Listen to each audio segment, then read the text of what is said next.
Hello everyone, welcome to English education. Students, आज हम पढ़ने वाले हैं सिंटैक्स। और जो सिंटैक्स टॉपिक है ये हमारे 11th और 12th क्लास के सिलेबस में आता है और ये अदर कॉम्पिटिटिव एग्ज़ाम में भी कई बार ये क्वेश्चन पूछे जाते हैं। तो इससे पहले हम direct, indirect, transformation and tenses इन सभी को कंप्लीट कर चुके हैं। अगर आप इनसे रिलेटेड वीडियोस देखना चाहते हैं तो डिस्क्रिप्शन बॉक्स में उनका लिंक आपको मिल जाएगा, वहाँ से आप उन वीडियोस को देख सकते हैं। और पार्ट्स ऑफ स्पीच, इसके लिए बहुत ज़रूरी है कि हमें पार्ट्स ऑफ स्पीच की पूरी जानकारी हो और आर्टिकल, इन सभी की वीडियोस मैं अपलोड कर चुकी हूँ। अगर आप इन सभी टॉपिक को अपने क्लियर करना चाहते हैं तो आप चैनल को सब्सक्राइब कर सकते हैं, या आप यहाँ पर चैनल के प्लेलिस्ट में जाकर आप सारी वीडियोस को इजीली देख सकते हैं और समझ सकते हैं। तो यहाँ पर हम पढ़ेंगे सिंटैक्स क्या होता है, सिंटैक्स का मीनिंग क्या होता है और सिंटैक्स कहाँ पर यूज़ किए जाते हैं, किस तरह से हम एक सेंटेंस में एरर फाइंड आउट करते हैं। ठीक है, तो यहाँ पर बताया गया है सिंटैक्स का अर्थ। सिंटैक्स का अर्थ होता है वाक्य को शुद्ध करना। एक वाक्य के अंदर कुछ एरर है उसे फाइंड आउट करके उसे शुद्ध बनाना। बहुत ही ईजी सा टॉपिक है, रूल काफ़ी हैं, लेकिन जब आप उन्हें पढ़ेंगे तो आपको बहुत ही आसान लगेगा। तो अगर आपको अच्छे से पढ़ना और समझना है तो वीडियो को स्किप नहीं करेंगे, स्टार्टिंग से लास्ट तक ध्यान से देखेंगे। तो यहाँ पर हमें पता चला कि सिंटैक्स का अर्थ होता है वाक्य को शुद्ध करना। परिभाषा यहाँ पर दी गई है, वाक्य में शब्दों को सही ढंग से रखना क्या कहलाता है? सिंटैक्स कहलाता है। इंग्लिश में इसकी परिभाषा कुछ इस तरह से हो सकती है, the correct arrangements of words in a sentence is called syntax. ठीक है, वाक्य में शब्दों को सही ढंग से रखना सिंटैक्स कहलाता है। अब देखिए सिंटैक्स के नियम। सिंटैक्स के अंतर्गत यानी कि सिंटैक्स में parts of speech and articles. Articles क्या होते हैं? ए, एन एंड द। रिसेंटली मैंने ये वीडियो अपलोड की है और हम इसी वीडियो में आपके नाउन को कंप्लीट करने वाले हैं। जैसा कि आप नीचे देख रहे हैं कि रूल ऑफ नाउन लिखा हुआ है, फिर हम प्रोनाउन पढ़ेंगे। सबसे पहले आपको पार्ट्स ऑफ स्पीच की जानकारी होनी चाहिए। पार्ट्स ऑफ स्पीच होते हैं हमारे 8, noun, pronoun, adjective, verb, adverb, conjunction, interjection और आर्टिकल्स भी आते हैं आपके, और प्रीपोजिशन। ठीक है, आर्टिकल को अलग बताया गया है। तो बताया गया है कि पार्ट्स ऑफ स्पीच को हम सिंटैक्स के अंतर्गत पढ़ते हैं, उसके साथ ही साथ पढ़ते हैं हम आर्टिकल्स को। तो देखते हैं, आज हम पढ़ने वाले हैं रूल ऑफ नाउन। ठीक है, तो नाउन क्या होता है? सबसे पहले हमें ये जानकारी होनी चाहिए, नाउन के काइंड कितने होते हैं। ठीक है, नाउन होता है हमारी संज्ञा। ठीक है, सभी नाम वाले शब्द क्या कहलाते हैं? नाउन कहलाते हैं। ठीक है, आप उनके काइंड भी जानते हैं। आप 12th 11th स्टैंडर्ड में आ गए हैं तो आपको ये सारी जानकारी होती है कि नाउन के 5 काइंड्स होते हैं, common noun, proper noun, material noun, abstract noun और कलेक्टिव नाउन। ठीक है, तो ये हमारे 5 काइंड है नाउन के। और नाउन की डेफिनेशन है, noun is the name of person, place, animal और थिंग। इनके नाम को हम नाउन कहते हैं। ठीक है, या हम ऐसे भी कह सकते हैं कि सभी नाम वाली चीज़ें नाउन कहलाती हैं। तो ये आपका नाउन क्लियर हो गया। फिर भी आपको कोई डाउट है तो आप डिस्क्रिप्शन बॉक्स में आपको लिंक मिल जाएगा, आप वहाँ से noun, pronoun, all parts of speech पढ़ सकते हैं। ठीक है, तो देखिए यहाँ पर हम सीधे चलते हैं रूल नंबर 1 पर। कुछ नाउन हमेशा सिंगुलर यानी कि एक वचन ही रहते हैं, उन्हें प्लूरल यानी कि बहुवचन नहीं बनाया जा सकता है। सिंपल सी बात है कि कुछ नाउन हमेशा सिंगुलर ही रहते हैं। ठीक, उन्हें प्लूरल नहीं बनाया जा सकता है। जैसे कि यहाँ पर कुछ एग्जाम्पल्स दिए गए हैं, scenery, advice, information, furniture, poetry, machinery, offspring, bread, hair, mischief, luggage, and jewellery. ये वर्ड है, कुछ और भी हैं, यही तक सीमित नहीं है, कुछ और भी वर्ड ऐसे ही होते हैं जिन्हें हम सिंगुलर ही देखते हैं, लेकिन इन्हें बनाया जा सकता है प्लूरल। आगे आप पढ़ेंगे कि किस तरह से हम इन्हें प्लूरल भी बना लेते हैं। तो देखिए यहाँ पर कुछ एग्जाम्पल्स दिए गए हैं इन्हीं से रिलेटेड। तो यहाँ पर हमारे पास एक इनकरेक्ट सेंटेंस है। सेंटेंस में लिखा हुआ है she likes poetry is most. अभी आपको बताया कि पोएट्री को कभी भी प्लूरल फॉर्म में नहीं लिखा जाता है, पोएट्री हमेशा पोएट्री ही होता है, ठीक है। तो हम इसे ऐसे लिखेंगे सी लाइक्स पोएट्री मोस्ट, या फिर हम इसे इस तरह भी लिख सकते हैं सी लाइक्स पोएम्स मोस्ट, ठीक। आगे देख लेते हैं द सीनरीज। हमने लिखा है सीनरीज, लेकिन अभी आपको ऊपर बताया गया कि जो सीनरी होता है वो हमेशा सिंगुलर ही रहता है, उसे प्लूरल नहीं बनाया जाता है इस तरह से IES लगाकर, ठीक है। ओके, ऑल द फर्नीचर्स, अब हमने S लगा दिया और उसके साथ वर्ब भी हमने क्या लगा दी है आर, जो ठीक नहीं है। अब हमें रखना है यहाँ पर फर्नीचर और वर्ब भी हमें यहाँ पर इज ही लगानी है। इस तरह ही हमें इस वाले सेंटेंस में करना है। यहाँ पर हमें आर का यूज़ नहीं करना है, यहाँ पर हमें इज को ही यूज़ करना है, क्योंकि ये हमारे जो नाउन होते हैं ये सिंगुलर ही रहती हैं, ठीक। आगे देखते हैं sentence number 4। Ritu gave me an advice, ठीक है। एन एडवाइस यहाँ पर दिया गया है, यहाँ पर एन नहीं आएगा, ठीक है। तो यहाँ पर आ जाएगा रीतू गेव मी एडवाइस, ठीक, क्योंकि ये काउंटेबल अनकाउंटेबल की कैटेगरी में आ जाता है। Ritu gave me a piece of advice, इस तरह से हम इसे लिख सकते हैं। हर हेयर्स आर लॉन्ग, तो हेयर्स नहीं आता है क्योंकि ये अनकाउंटेबल है, इन्हें गिना नहीं जा सकता है। तो यहाँ पर आ जाएगा हेयर और उसके साथ सिंगुलर वर्ब का हम यूज़ करेंगे, यानी कि इसका। Her hair is long. 6 sentence है हमारा।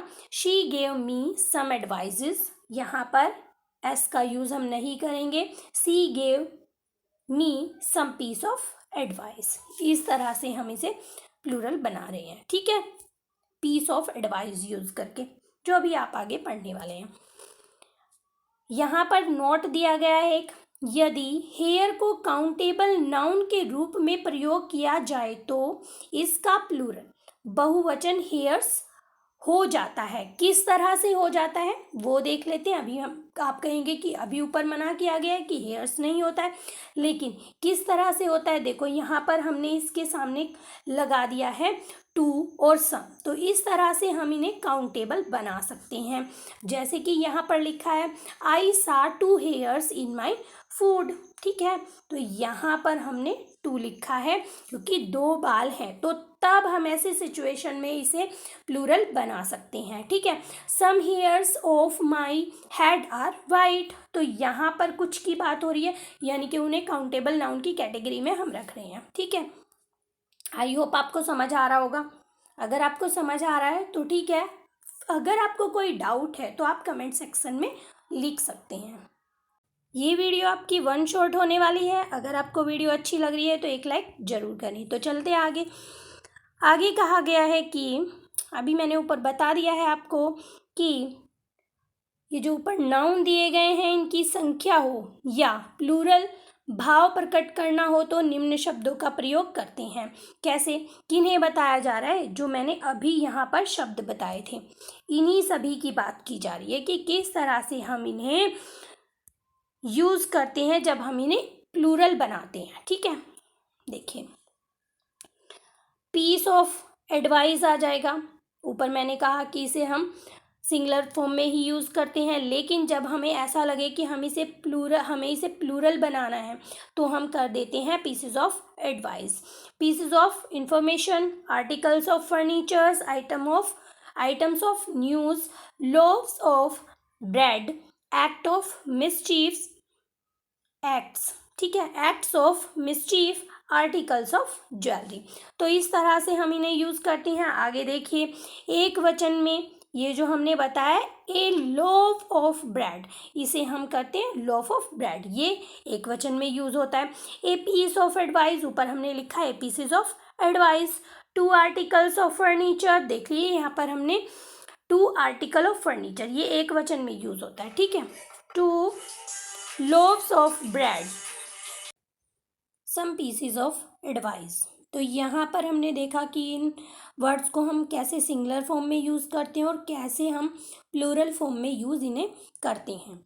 तो आगे देखते हैं, रूल नंबर 2 लिखा हुआ है, कुछ नाउन देखने में तो प्लूरल लगती हैं लेकिन हमेशा सिंगुलर में ही प्रयोग की जाती हैं। तो कौन कौन सी हैं ऐसी जो देखने में क्या लगती हैं, प्लूरल लगती हैं, लेकिन हम उन्हें एज ए सिंगुलर ही यूज़ करती हैं। जैसे कि हमने देखा यहाँ पर लिखा हुआ है इनिंग्स। इनिंग्स क्या होता है, पारी, जो गेम में यूज़ किया जाता है एक वर्ड। न्यूज़, एस लगा हुआ है दोनों के साथ। बिजनेस, व्यापार, यहाँ पर भी एस का यूज़ हुआ है। तो देखने में क्या लगेगा कि ये बहुवचन है, लेकिन ये हमेशा क्या कैसे यूज़ होती हैं, एक वचन के रूप में प्रयोग की जाती हैं।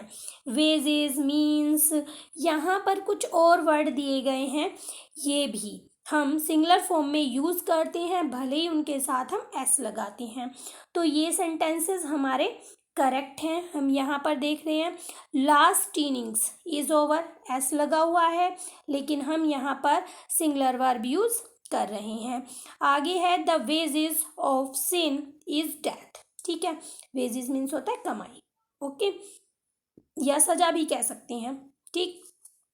आगे है, every means has been tried, ठीक। तो यहाँ पर हमने देखा कि इनके साथ एस लगा होता है, देखने में प्लूरल होती हैं, लेकिन इन्हें हम सिंगुलर फॉर्म में ही यूज़ करते हैं, यानी कि इनके साथ हम सिंगुलर वर्ब का ही प्रयोग करते हैं। आई होप ये भी आपका टॉपिक क्लियर हो गया होगा। देखिए यहाँ पर बताया गया है, मीन्स का मीनिंग होता है विधि, तरीका और साधन, ठीक है। ये मीन्स के मीनिंग होते हैं। सिंगुलर व प्लूरल दोनों में इनको हम यूज़ कर सकते हैं। मीन्स का मतलब होता है आमदनी, इनकम, संपत्ति, वेल्थ। केवल प्लूरल रूप में ही हम इन्हें यूज़ करते हैं। तो आपको समझ आ गया कि मीन्स के यहाँ पर दो मीनिंग दिए गए हैं। एक का मीनिंग है विधि, तरीका और साधन, दोनों फॉर्म में हम उन्हें यूज़ करेंगे, सिंगुलर में भी और प्लूरल में भी। आगे इसी मीन्स का मतलब अगर आमदनी है, संपत्ति है, तो हम इन्हें प्लूरल में यूज़ करते हैं, ठीक है। आगे देखते हैं, यहाँ पर इन्हीं के एग्जाम्पल दिए गए हैं कि किस तरह से हम एक वचन में और बहुवचन में इनका यूज़ करते हैं। He tried his means in the examination, ठीक है। तो यहाँ पर एक वचन है ये। आगे देखते हैं, he tried all means in the examination, all लगा हुआ है और यहाँ पे ये हो गया है बहुवचन, ठीक है। आगे देखते हैं, हर मीन्स आर लिमिटेड, ये भी बहुवचन है, यहाँ पर तो साफ साफ दिखाई भी दे रहा है कि आर लगा हुआ है, ठीक है। आगे देखते हैं, रूल नंबर 3, कुछ नाउन हमेशा प्लूरल यानी कि बहुवचन में ही प्रयोग किए जाते हैं। एस भी लगा हुआ है और ये बहुवचन में ही प्रयोग किए जाते हैं। देखते हैं, आल्म्स, भीख, टाइडिंग, यहाँ पर इनकी हिंदी भी लिखी हुई है साथ में, riches, alms, thanks, annals, belongings, surroundings, spirits, ये सब वर्ड्स जो हैं एज ए प्लूरल ही यूज़ किए जाते हैं। यहाँ पर एग्जाम्पल्स भी दिए गए हैं, एग्जाम्पल्स देख लीजिए आप, इनके साथ हम प्लूरल वर्ब का ही यूज़ कर रहे हैं। आ गई बात समझ में यहाँ पर, तो इन्हें हम प्लूरल फॉर्म में ही यूज़ करते हैं हमेशा, ओके। ये तो बहुत आसान है, और ये नहीं है कि कुछ यही शब्द ऐसे हैं, कुछ और भी हैं, उन्हें आप खुद से फाइंड आउट करेंगे तो आपको एक काम मिल जाएगा जिससे आपकी जानकारी और ज़्यादा बढ़ेगी। तो आप कुछ और वर्ड्स अपनी तरफ से लिख सकते हैं।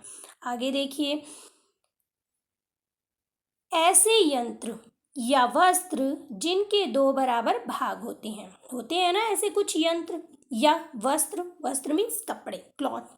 तो ऐसे होते हैं जिनके दो बराबर भाग होते हैं, वो हमेशा प्लूरल फॉर्म में ही प्रयोग किए जाते हैं। जैसे कि तराजू यानी कि स्केल्स, आपने देखा होगा, दो पलड़े होते हैं ना तराजू के, जो हाथ से पकड़ने वाली तराजू होती है एक पर, वो भी, और जो दूसरी स्केल होती है वो भी, उनके दो बराबर भाग होते हैं। तो स्पेक्टिकल्स यानी कि चश्मा, आपने देखा होगा चश्मे को, दो डंडियां होती हैं, उसमें दो बराबर भाग होते हैं, दो मिरर लगे होते हैं, बिल्कुल सेम होता है। सीजर्स, ट्राउजर्स, सॉक्स, ठीक है, एक का कोई मतलब नहीं है यहाँ पर, अगर एक अकेला रह जाता है तो वो यूजलेस है, ठीक है। शॉर्ट्स, ड्रॉर्स, पेंटालून्स और टोंग्स, यहाँ पर इनके साथ में मीनिंग भी लिखे हुए हैं, मीनिंग बताने की ज़रूरत नहीं है, ये आप खुद से पढ़ सकते हैं। तो इनके दो बराबर भाग होते हैं, ये कुछ यंत्र यानी कि इक्विपमेंट है, कुछ क्लॉथ्स हैं जिनके दो बराबर भाग होते हैं, इन्हें हम एज ए प्लूरल ही यूज़ करते हैं। यहाँ पर इनके एग्जाम्पल भी दिए गए हैं।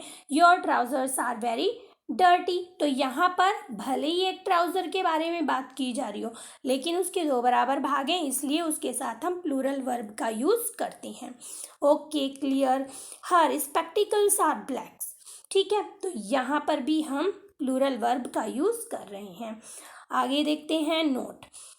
ऊपर दिए गए नाउन को सिंगुलर बनाने के लिए क्या करते हैं? ए पेयर ऑफ का प्रयोग करते हैं, एवं संख्या बढ़ाने के लिए हम a pair of, one pair of, two pair of आदि शब्द का प्रयोग करते हैं। बहुत ही आसान सी बात है, ठीक है। सिंगुलर बनाने के लिए हम तो ए पेयर ऑफ कर देंगे, और प्लूरल बनाने के लिए हम क्या कर देते हैं, सॉरी, संख्या बढ़ाने के लिए क्या करते हैं हम, इसमें one pair of, two pair of, ठीक है। तो देख लेते हैं यहाँ पर एग्जाम्पल किस तरह से दिए गए हैं। She bought a pair of scissors, ठीक। He has two pairs of trousers, ठीक है। इस तरह से ध्यान दें, पेयर्स में एस जोड़कर इनका बहुवचन पेयर्स नहीं बनता है, यहाँ पर हमें संख्या को देना होता है। आ गई बात समझ में? तो यहाँ पर कहने का मतलब ये है कि यहाँ पर पेयर के साथ हम एस लगा देंगे तो ये बहुवचन नहीं बन जाएगा, बल्कि इसमें हमें किसी संख्या को ऐड करना होता है, ठीक है। आगे देखते हैं नंबर 5। कुछ नाउन देखने में तो सिंगुलर लगते हैं, लेकिन वास्तव में वे प्लूरल होते हैं, ठीक है। जैसे कि people, cattle, mankind and tree, folk, poultry, vermin. यहाँ पर सभी के हिंदी मीनिंग दिए गए हैं, आप ध्यान से पढ़ लेंगे। कुछ और आप इनके साथ ऐड कर सकते हैं, खुद से फाइंड आउट कर सकते हैं। तो यहाँ पर बताया गया है कि ये देखने में क्या लगते हैं, सिंगुलर लग रहे हैं, लेकिन ये वास्तव में क्या होते हैं, प्लूरल होते हैं। क्यों? क्योंकि इनका एक ग्रुप होता है, झुंड में होते हैं, ठीक है। आ गई बात समझ में? जैसे कि यहाँ पर एक एग्जाम्पल लिखा हुआ है जो बिल्कुल करेक्ट है, the cattle are grazing in the field, ठीक है, क्योंकि ये पशुओं का एक झुंड है, बहुत सारे पशु हैं इस झुंड में। फिर है नंबर 2 पर, the people of India are gentle, तो ये भी ग्रुप ऑफ पर्सन है, यानी कि बहुत सारे लोगों की बात की जा रही है। अब देखते हैं नंबर 6 पर, collective noun. Do you know about collective noun? सभी को पता है, सभी जानते हैं कलेक्टिव नाउन के बारे में। जब समूह का बोध कराए, जब कलेक्टिव नाउन किसी समूह का बोध कराए तो सिंगुलर, और यदि अलग अलग व्यक्तियों में विभाजित हो जाए तो प्लूरल। बड़ा सिंपल है। ऐसे मुख्य कलेक्टिव नाउन नीचे दिए गए हैं, तो एक बार फिर देख लो क्या कहा जा रहा है। कलेक्टिव नाउन जब एक समूह का बोध कराता है तो हम उसके साथ सिंगुलर वर्ब का यूज करते हैं, और अगर अलग अलग व्यक्तियों में ये विभाजित हो जाता है, कौन? ये कलेक्टिव नाउन, यानी कि एक समूह जब अलग अलग व्यक्तियों में विभाजित हो जाता है तो प्लूरल में प्लूरल नाउन का ही, वर्ब का ही इसके साथ प्रयोग किया जाता है। तो यहाँ पर हम देख लेते हैं committee, jury, audience, team, police, army, family, minister और मेजॉरिटी। तो यहाँ पर ये कैसे बनते हैं? ये कलेक्टिव नाउन है। तो कलेक्टिव नाउन कैसे बनता है? बहुत सारे पर्सन हों, बहुत सारे एनिमल्स हों, बर्ड्स हों, उनके एक ग्रुप को हम कलेक्टिव नाउन कहते हैं, ठीक है। थिंग्स भी हो सकती है इसमें, जरूरी नहीं है कि यही चीज़ें हों। तो कहा ये जा रहा है कि जब ये समूह का बोध कराते हैं तो वो सिंगुलर होते हैं, और जब प्लूरल होते हैं तो वो अलग अलग विभाजित हो जाते हैं। तो देखते हैं एग्जाम्पल नीचे। दिया गया है। कहा जा रहा है कि the committee was one on this point, यानी कि पूरी जो कमेटी है एक मत है उनका। ठीक है, तो यहाँ पर ये क्या हो गया, ये एक वचन हो गया। आगे बताया जा रहा है the committee were divided on this point. अब जो लोग हैं वो उनके मत अलग अलग हैं, वो डिवाइड हो गए, तो यहाँ पर बन जाता है ये बहुवचन। ठीक है, तो आप देख रहे हैं कि यहाँ पर वाज वर्ब का यूज हुआ है और यहाँ पर हो रहा है वर का। क्यों? क्योंकि ये डिवाइड हो रहे हैं, इसलिए ये प्लूरल फॉर्म में यूज हो रहे हैं। यहाँ पर इनका मत एक है तो ये सिंगुलर है। ठीक है, the police are running after the robbers. ठीक है, यहाँ पर अलग अलग भाग रही है, वो एक टीम बन के नहीं भाग रही है, अलग अलग भाग रही है लोग पुलिस के, तो इसलिए यहाँ पर हमने वर्ब आर का यूज किया है। आगे देखते हैं नंबर 7 पर। काफ़ी लेंथी है, बहुत सारे रूल हैं, आई थिंक 12 और 13 है, लेकिन इजी है, आप समझ लेंगे एक ही साथ। अगर आप चाहते हैं तो आप इन्हें नोट करके रख सकते हैं। ओके, आगे चलते हैं नंबर 7 पर।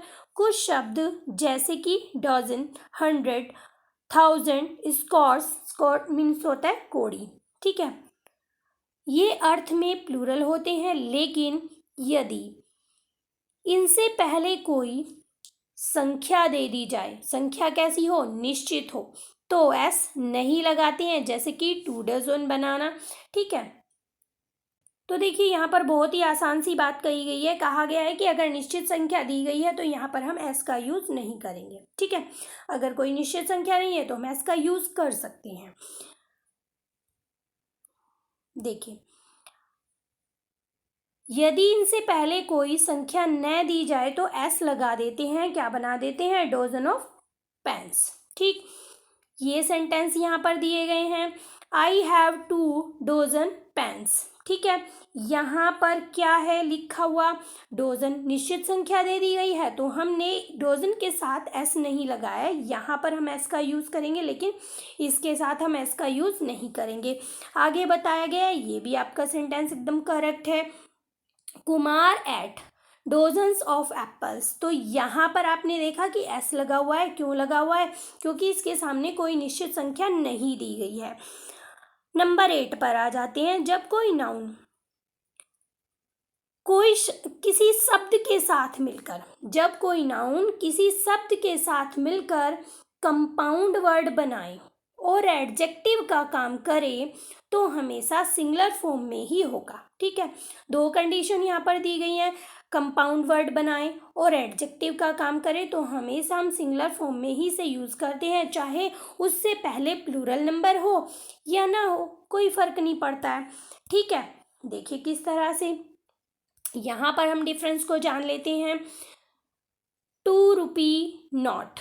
ठीक है, 2 रुपीज़ नोट, तो ये वाला जो सेंटेंस है हमारा ये बिल्कुल रॉन्ग है और ये वाला क्या है, सही है। इसमें कहा गया है ए 4 माइल रेस, अ 4 माइल्स रेस। तो यहाँ पर हमने आपको ऊपर बताया है कि यहाँ पर हमें क्या करना है, यहाँ पर जब कोई नाउन किसी शब्द के साथ मिलकर क्या बना रहा है, कंपाउंड बना रहा है, एडजेक्टिव का भी काम कर रहा है। ठीक है, यहाँ पर ये एडजेक्टिव का भी काम कर रहा है, तो इससे पहले प्लूरल नंबर ही क्यों ना हो, हम इसे सिंगुलर फॉर्म में ही यूज करते हैं। ठीक है, आगे देख लेते हैं।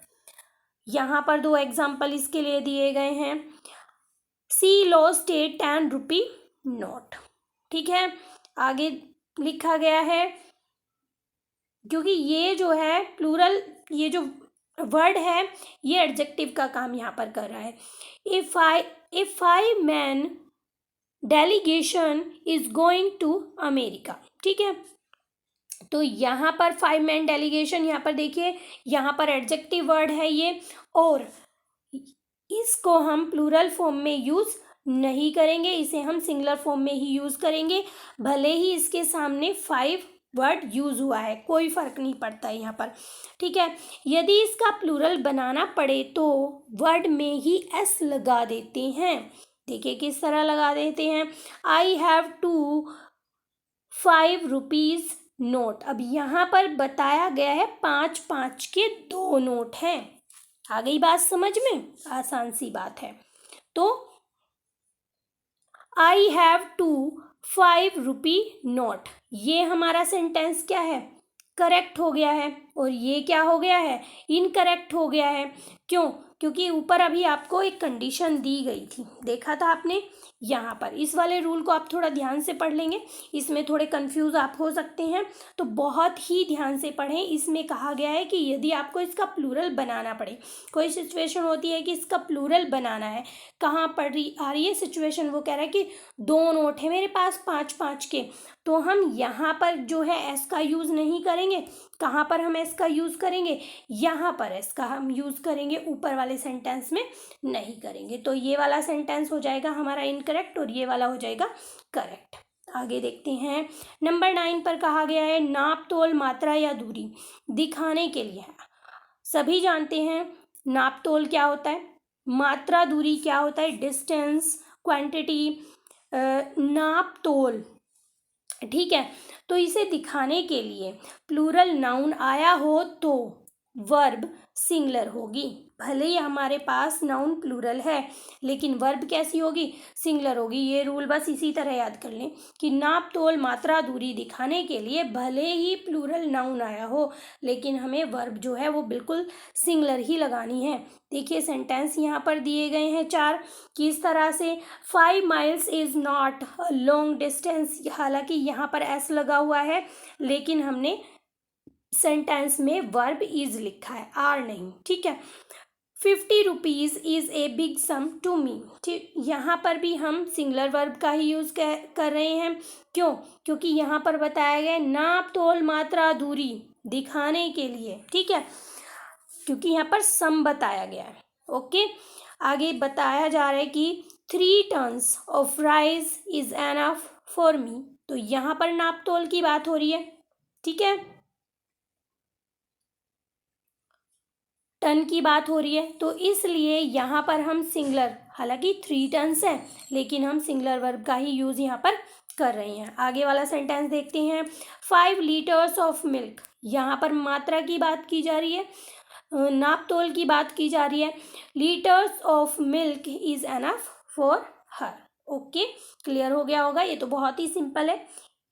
आगे देखते हैं, आई होप आपको समझ में आ रहा होगा। अगर आपको समझ में नहीं आ रहा है, कोई भी डाउट है, थोड़ा सा भी डाउट है, आप कमेंट बॉक्स में लिख सकते हैं, आपके क्वेश्चन का आंसर जरूर दिया जाएगा। तो देखते हैं आगे, यहाँ पर बताया गया है यह वाक्य अशुद्ध है, ठीक है। क्यों? क्यों? अभी ऊपर जो बताया वो तो ठीक है लेकिन यहाँ पर देखो क्या लिखा हुआ है, 3 tons of rice were boat, यहाँ पर वर का यूज हुआ है जो हमें नहीं करना है।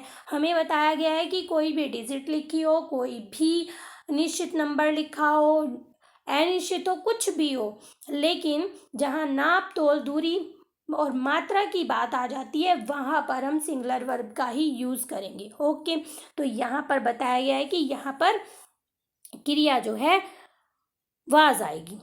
क्लियर। आगे देखते हैं नंबर 10, निम्नलिखित नाउन्स हमेशा सिंगुलर यानी कि एक वचन में होती है, इसका बहुवचन नहीं बनता है। यहाँ पर बहुत सारे ऐसे हैं, ये सब आपको नाउन में पढ़ने के लिए मिल जाएंगे। मटेरियल नाउन, ठीक है, जो मटेरियल नाउन होते हैं बताया जा रहा है कि हमेशा एक वचन में ही प्रयोग होते हैं, इनका बहुवचन नहीं बनता है। यहाँ पर एग्जाम्पल दिए गए हैं, gold, silver, iron, stone, tin. आप अपनी तरफ से और भी लिख सकते हैं, लिख क्या सकते हैं, और भी ऐसे मटेरियल होते हैं, ठीक है। तो आप इनके लिए सिंगुलर का ही यूज़ करेंगे, सिंगुलर वर्ब ही इनके साथ यूज़ की जाएगी। अनकाउंटेबल नाउन यानी कि जिन्हें काउंट नहीं किया जा सकता, जिन्हें नहीं गिना जा सकता, उन्हें कहते हैं हम अनकाउंटेबल नाउन। जैसे मिल्क है, क्या मिल्क को हम गिन सकते हैं? नहीं, हम मिल्क को नहीं गिन सकते हैं, तो इसके साथ हम सिंगुलर वर्ब का ही यूज़ करेंगे।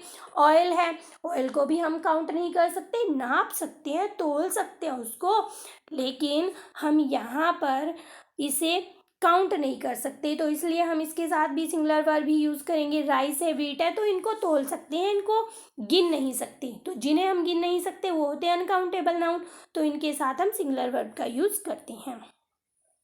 अब आ जाता है abstract noun. Do you know about abstract noun? Yes, आप जानते हैं एब्स्ट्रैक्ट नाउन के बारे में। एब्स्ट्रैक्ट नाउन वो होते हैं जिन्हें हम विजिबल नहीं कर सकते, यानी कि देख नहीं सकते हैं, जिनको बस हम फील कर सकते हैं, वो होते हैं एब्स्ट्रैक्ट नाउन। ठीक है, तो जैसे कि सिंपैथी है, ऑनेस्टी है, काइंडनेस है, नॉलेज है, बिहेवियर, लव, होप, तो इन्हें बस हम फील कर सकते हैं, इन्हें हम देख नहीं सकते हैं, तो इनके साथ भी हम सिंगुलर वर्ब का ही यूज़ हमेशा से करते हैं। ओके, बीमारियों के नाम, यहाँ पर बीमारियों के नाम दिए गए हैं, कुछ के दिए गए हैं, कुछ और हैं। इनके साथ आपने देखा कि एस लगा हुआ है, लेकिन हम इनके साथ सिंगुलर वर्ब का ही यूज़ करते हैं। सब्जेक्ट, कुछ सब्जेक्ट ऐसे होते हैं जिनके साथ हम एस का यूज़ करते हैं, आप देख पा रहे हैं, इकोनॉमिक्स, मैथमेटिक्स, स्टैटिक्स एक्सेट्रा, तो इनके साथ भी हम सिंगुलर वर्ब का ही यूज़ करते हैं, भले ही इनके साथ एस लगा हुआ हो।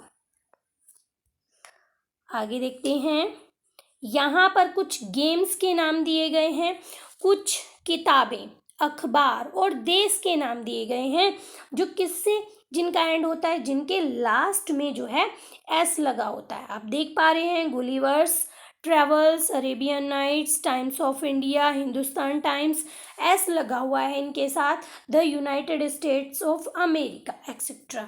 तो ये कुछ ऐसे वर्ड हैं जिनके साथ एस लगा हुआ है, लेकिन आपको पहले ही बता दिया गया है कि ऐसे कुछ नाउन हैं जिनके साथ हम सिंगुलर वर्ब का ही यूज़ करेंगे, उन्हें हम एज ए सिंगुलर ही यूज़ करते हैं, वो सिंगुलर नाउन ही होते हैं, उन्हें एज ए प्लूरल यूज़ नहीं किया जाता है। आगे देखते हैं नंबर 11 को। यहाँ पर बताया जा रहा है कि कुछ नाउन के सिंगुलर व प्लूरल दोनों रूप एक समान होते हैं, जैसे कि डियर है, शीप है, hair, fish, poor, rich, swine. ठीक, सबकी हिंदी लिखी हुई है साथ के साथ। ठीक है, तो इन्हें हम एज ए सिंगुलर भी यूज़ करते हैं, एज ए प्लूरल फॉर्म में भी हम इनका यूज़ करते हैं। ठीक है, यहाँ देख लेते हैं, कुछ एग्जाम्पल दिए गए हैं, वेरी क्लियरली लिखा हुआ है। सेंटेंस नंबर 1 लिखा है, दिस इज़ अ डियर, तो हमने क्या यूज़ किया है यहाँ पर, इज़, दीज आर 2 डियर्स, तो यहाँ पर हमने लिखा है 2। तो यहाँ पर जब आपको एग्जाम में एक सेंटेंस दिया जाता है तो इस तरह से ही दिया जाएगा। तो जैसे कि सेंटेंस दे दिया जाएगा, दिस आर ए डियर, तो यही करेक्शन आपको करना होता है, यही एरर आपको फाइंड आउट करना होता है। तो हमने देखा कि दिस लिखा हुआ है, ए लिखा हुआ है, अब डियर तो सिंगुलर फॉर्म में भी यूज़ होता है, प्लूरल फॉर्म में भी, लेकिन कुछ क्लू दिया जाता है सेंटेंस में जिससे हमें पता चल जाएगा कि हमें कौन सी वर्ब का यूज़ करना है। तो सिंपली यहाँ पर हमें पता चल जाता है कि यहाँ पर हमें इसका यूज़ करना है, कोई भी इसमें मिस्टेक नहीं होने का चांस है। आगे दिया गया है कि यहाँ पर यही सेंटेंस है, दीज, सबसे पहले तो हमें दीज ही क्लू दे देता है कि हमें प्लूरल वर्ब का यूज़ करना है।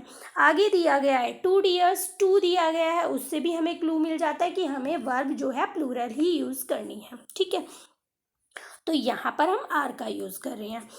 आगे देख लेते हैं, एक और सेंटेंस है। अब आपने देखा कि शिप एज ए सिंगुलर भी हम इसे ऐसे ही यूज़ करते हैं, एज ए प्लूरल भी हम इसे ऐसे ही यूज़ करते हैं, लेकिन हमें देखना क्या है कि हमें सेंटेंस क्या कह रहा है। The ship is in the field, the sheep are in the field. तो आप देख लेते हैं सेंटेंस को पढ़कर कि एरर दे रखा है, कुछ एरर नहीं है, हमें सेंटेंस दे रखा है the sheep is in the field. पहली बात तो यह है कि इस तरह के सेंटेंसेस आपके एग्जाम में आते नहीं हैं, क्योंकि यहाँ पर इस सेंटेंस को देखकर काफ़ी कंफ्यूजन है। अगर इस तरह का एरर आ जाता है तो दोनों ही सिचुएशन में सेंटेंस आपका बिल्कुल सही होता है। तो यहाँ पर क्या दे देते हैं, मोस्टली एस लगा दिया जाता है शिप्स के साथ। ठीक है, तो इस तरह का एरर दे दिया जाता है, तो आपको इसे ही करेक्ट करके लिखना होता है। ठीक, आगे देखते हैं नंबर 12 पर। वर्ड, शब्द को सिंगुलर व प्लूरल दोनों ही रूप में प्रयोग करते हैं। वर्ड, ये यहाँ कोई शब्द नहीं है, वर्ड की ही बात की जा रही है कि इसे हम सिंगुलर फॉर्म में भी यूज़ करते हैं और प्लूरल फॉर्म में भी यूज़ करते हैं। कैसे, जब इसका अर्थ, किसका अर्थ, वर्ड का कोई अर्थ होता है ना। ठीक है, तो जब इसका अर्थ वचन, प्रतिज्ञा या वायदा हो तो हमेशा ये सिंगुलर फॉर्म में यूज़ होता है। क्लियर सी बात है।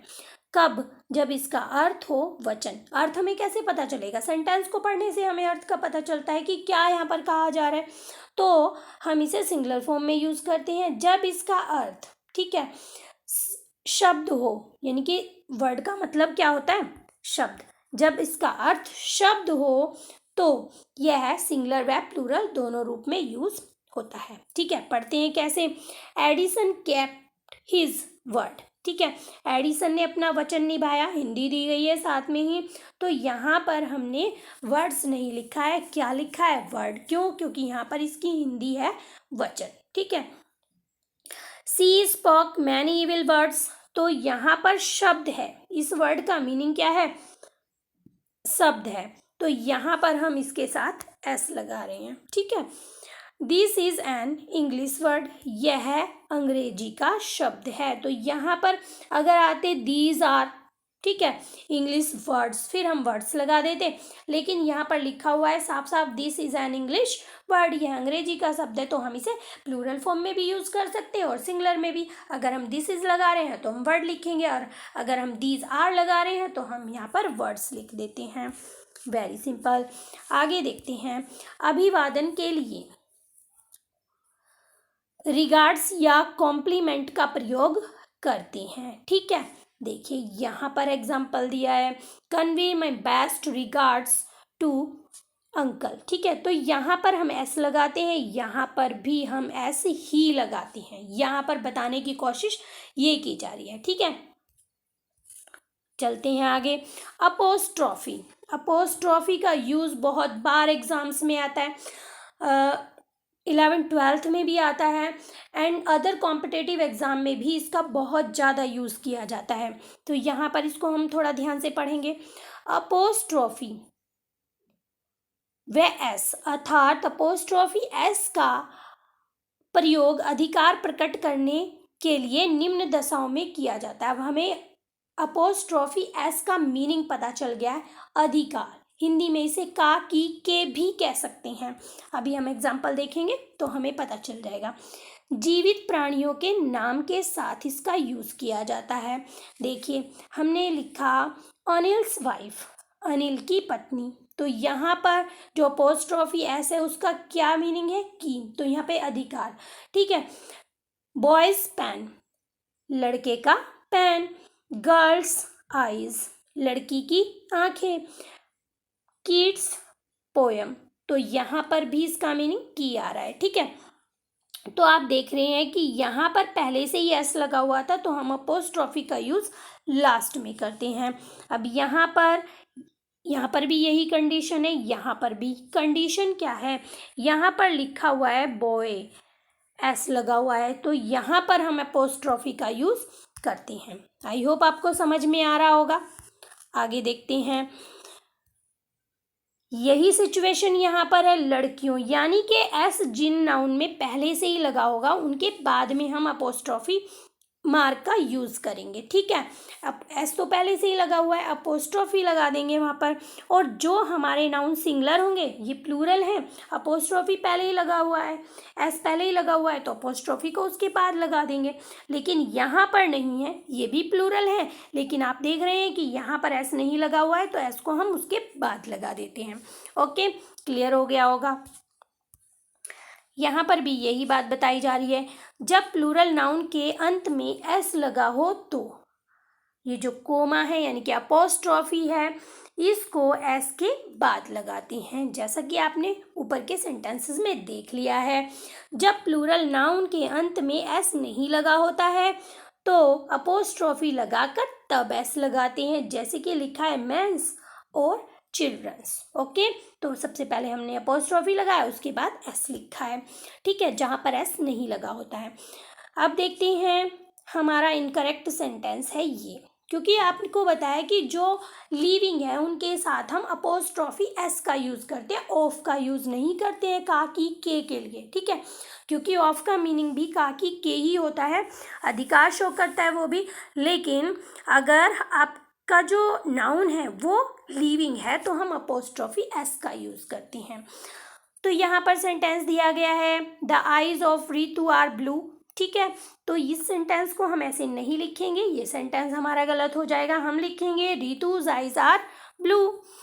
This is a college of girls, this is a girls college. ठीक है, तो यहाँ पर हमने अपोस्ट्रॉफी को लगाया बाद में, क्योंकि एस इसमें ऑलरेडी लगा हुआ है। अब देखते हैं, जब निर्जीव या अदृश्य वस्तु का मानवीकरण यानी कि पर्सोनिफिकेशन कर दिया जाए, अर्थात उन्हें सजीव के समान मान लिया जाए। ऐसी सिचुएशन नहीं है कि नॉन लिविंग है तो हम ऑफ का यूज़ करेंगे, लेकिन उन्हें एज ए लिविंग शो किया जा रहा है, इसलिए हम तो मजबूर हो गए हैं एस लगाने के लिए। ठीक है, ऑफ नहीं लगा सकते हम। यहाँ पर लिखा है डेथ्स कॉल, डेथ्स हैंड। अब हैंड किसके होते हैं? ये पर्सोनिफिकेशन मान लिया गया है, मानवीकरण कर दिया गया है इनका, तो इसलिए हमने इनके साथ अपोस्ट्रॉफी एस का यूज़ किया है। Laws of nature's law, moon's beauty. Beauty किसकी होती है? किसी लिविंग थिंग की होती है। ठीक है, माइंड साइज। अब आंखें किसकी होती हैं? किसी लिविंग पर्सन की होती है। तो माइंड को क्या कर दिया गया है? एज ए लिविंग शो कर दिया गया है। आई होप आपको समझ आ गया होगा। समय, दूरी व वजन बताने वाले नाउन के साथ भी हम अपोस्ट्रॉफी का ही यूज करते हैं। ठीक है, देखते हैं किस तरह से।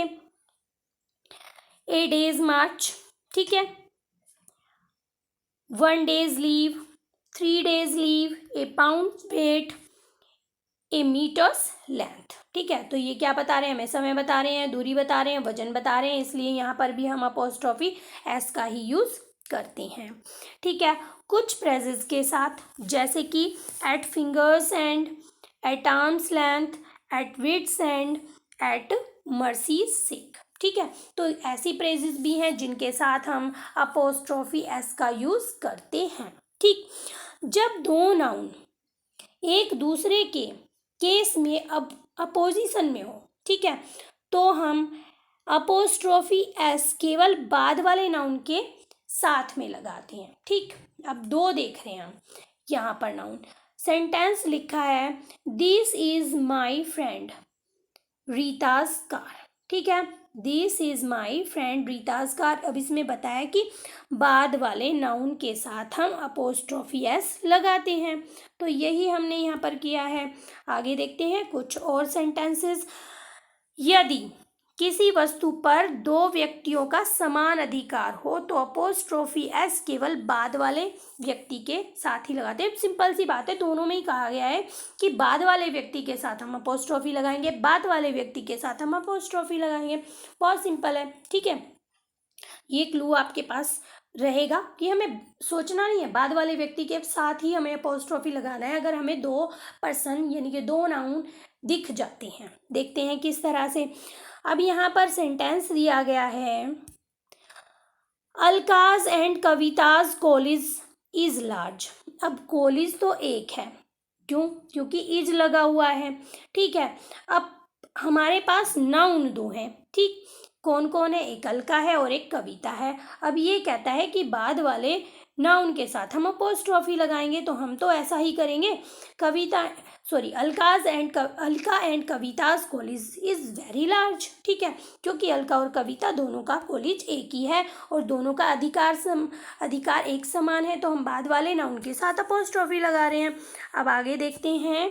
यदि दो या दो से अधिक व्यक्तियों की वस्तुएं अलग अलग हैं, ठीक है, लेकिन वे सभी एक समान हो तो प्रत्येक नाम के साथ एस लगता है। समझ आ गया? क्या समझ आया?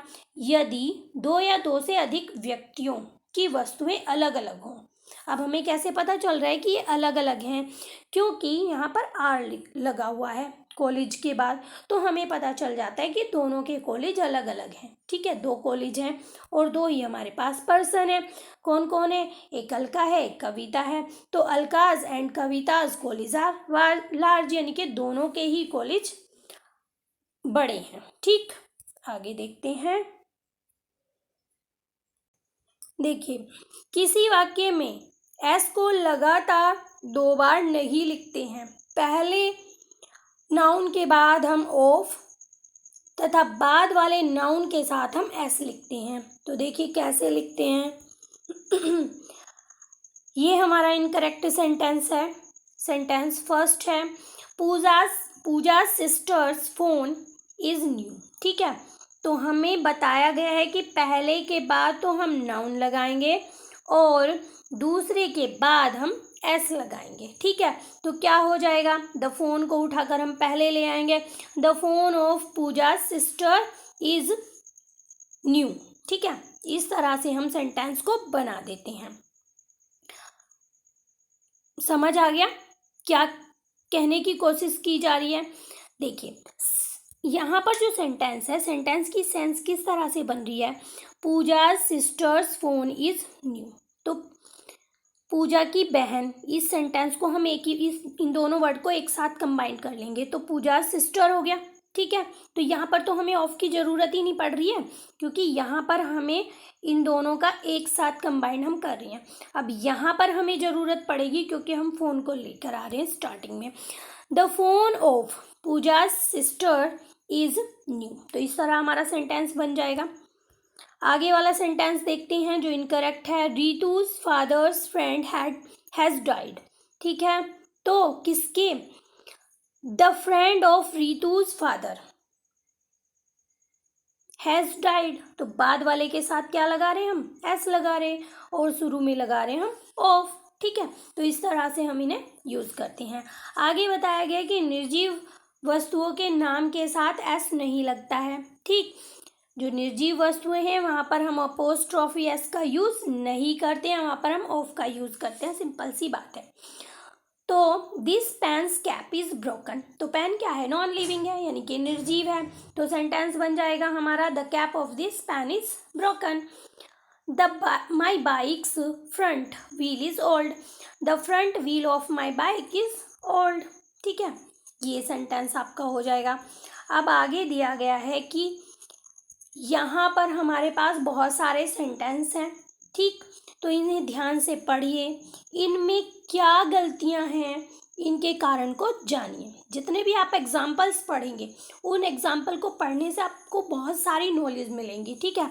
तो यहाँ पर सेंटेंस दिया गया है, सेंटेंस नंबर 1 है, some cattles are in the field. तो यहाँ पर जो एस है, जैसे कि मैंने अभी ऊपर वाले सिचुएशन में बताया था, बिल्कुल सेम सेंटेंस बताया था, तो यहाँ पर हम आर का ही यूज़ करेंगे। क्यों, क्योंकि यहाँ पर सम दिया गया है स्टार्टिंग में। अगर cattle are in the field तो cattle is in the field हो जाता, लेकिन यहाँ पर दिया गया है some cattle are in the field. तो वर्ब तो हमारी यहाँ पर बिल्कुल सही है, हमें कैटल से एस को देखना है, ठीक है। आगे वाले सेंटेंस में क्या लिखा है, माई स्पेक्टिकल्स इज़ वेरी कॉस्टली। अब यहाँ पर बताया गया है कि 2 बराबर भाग हैं इसके, तो इसे हम एज ए प्लूरल यूज़ करते हैं। तो यहाँ पर हमने आर का यूज़ किया है, ठीक है। थर्ड सेंटेंस को देख लेते हैं, riches has turn his mind. अब रिचेज को बताया गया था कि एज ए प्लूरल ही यूज़ करना है, तो हमें ऐसे ही करना है। ये प्लूरल होता है तो प्लूरल ही वर्ब का हम यहाँ पर यूज़ कर रहे हैं, तो हैव लगा रहे हैं, ठीक है। We should help the poors के साथ हम इसका यूज़ नहीं करेंगे, क्या हो जाएगा, पुअर हो जाएगा। फिर नेक्स्ट सेंटेंस है, these news are wrong, this news is wrong, as a singular इनका यूज़ होता है। ये सारी सिचुएशंस मैं आपको बता चुकी हूँ। तो इसी तरह बहुत सारे एग्जाम्पल्स यहाँ पर दिए गए हैं, आप इन्हें पढ़ेंगे तो आपको जानकारी होगी कि किस तरह से हमने इन्हें यूज़ किया है। साथ ही साथ यहाँ पर दी गई है एक एक्सरसाइज, ठीक है। आप देख पा रहे हैं यहाँ पर आपके पास 20 सेंटेंसेस हैं, आप इन्हें करके देख सकते हैं। अगर आपको कोई सेंटेंस समझ में नहीं आ रहा है, आपको कोई प्रॉब्लम हो रही है, कुछ भी प्रॉब्लम आप फेस कर रहे हैं, तो आप कमेंट सेक्शन में लिख कर पूछ सकते हैं कि हम ये सेंटेंस नहीं बना पा रहे हैं, या हमें समझ नहीं आ रहा है कि यहाँ पर हमें वर्ब को चेंज करना है, नाउन को चेंज करना है, या क्या यूज़ करना है। तो आपको आंसर ज़रूर दिया जाएगा। अगर आपको वीडियो अच्छी लगी है तो एक लाइक ज़रूर करें। अगर आप चैनल पर पहली बार आए हैं तो आप चैनल को सब्सक्राइब कर सकते हैं।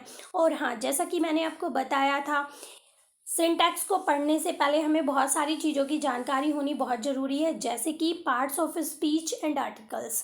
तो उन सभी का लिंक आपको डिस्क्रिप्शन बॉक्स में मिलने वाला है, आप वहाँ से उन्हें रीड कर सकते हैं। उसके बाद आप सिंटैक्स को बहुत आसानी से समझ सकते हैं। तो यहीं आपका टॉपिक क्लियर हो जाता है, ख़त्म हो जाता है। तो मिलते हैं अपनी नेक्स्ट वीडियो में, तब तक के लिए बाय बाय।